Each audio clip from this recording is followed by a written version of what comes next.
Bacaan Alkitab hari ini dari kitab 2 Raja-Raja pasalnya yang ke-7. Lalu berkatalah Elisa, "Dengarlah firman Tuhan, beginilah firman Tuhan.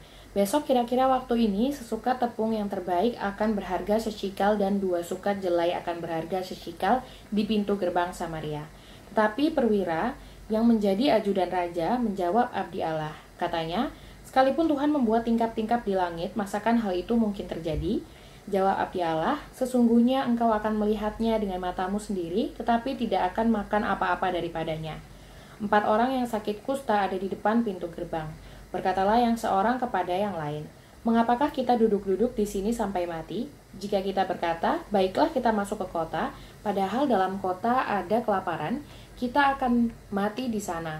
Dan jika kita tinggal di sini, kita akan mati juga.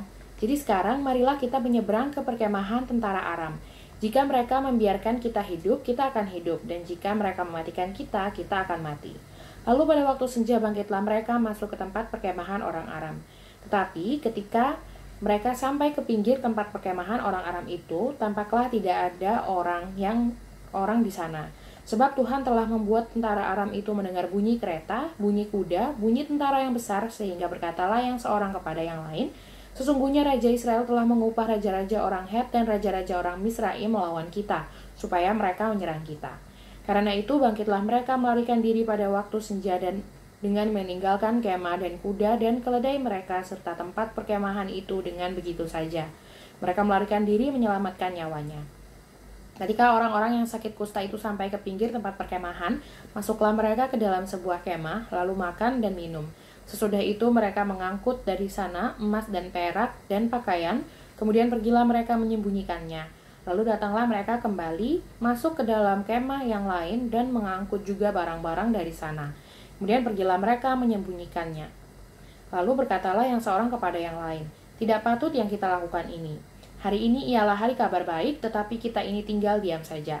Apabila kita menanti sampai terang pagi, maka hukuman akan menimpa kita. Jadi sekarang, marilah kita pergi menghadap untuk memberitahukan hal itu ke istana raja." Mereka pergi lalu berseru kepada penunggu pintu gerbang kota dan menceritakan kepada orang-orang itu, katanya, "Kami sudah masuk ke tempat perkemahan orang Aram, dan ternyata tidak ada orang di sana, dan tidak ada suara manusia kedengaran. Hanya ada kuda dan keledai tertambat dan kemah-kemah ditinggalkan dengan begitu saja." Para penunggu pintu gerbang menyerukan dan memberitahukan hal itu ke istana raja. Sekalipun masih malam, raja bangun juga lalu berkata kepada para pegawainya, "Baiklah kuterangkan kepadamu apa maksud orang awam itu terhadap kita.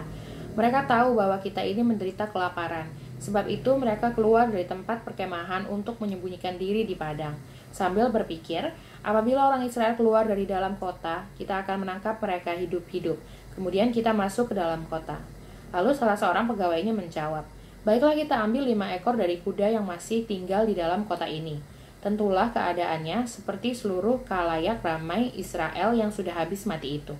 Biarlah kita suruh saja orang pergi supaya kita lihat." Sesudah itu mereka mengambil 2 kereta kuda, kemudian raja menyuruh mereka menyusul tentara Aram sambil berkata, "Pergilah melihatnya." Lalu pergilah mereka menyusul orang-orang itu sampai ke sungai Yordan, dan tampaklah seluruh jalan itu penuh dengan pakaian dan perkakas yang dilemparkan oleh orang-orang Aram pada waktu mereka lari terburu-buru.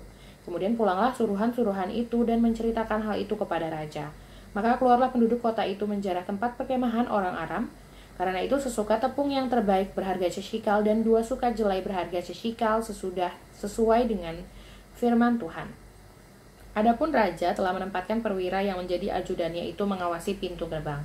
Tapi rakyat menginjak-injak dia di pintu gerbang, lalu ia mati sesuai dengan perkataan abdi Allah yang mengatakannya pada waktu raja datang mendapatkan dia.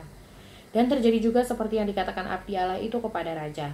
2 sukat jelai akan berharga seshikal dan sesukat tepung yang terbaik akan berharga seshikal. Besok kira-kira waktu ini di pintu gerbang Samaria. Pada waktu itu si perwira menjawab abdi Allah itu, "Sekalipun Tuhan membuat tingkap-tingkap di langit, masakan hal itu mungkin terjadi?" Tetapi Elisa berkata, "Sesungguhnya engkau akan melihatnya dengan matamu sendiri, tetapi tidak akan makan apa-apa daripadanya." Demikianlah terjadi kepada orang itu. Rakyat menginjak-injak dia di pintu gerbang, lalu matilah dia.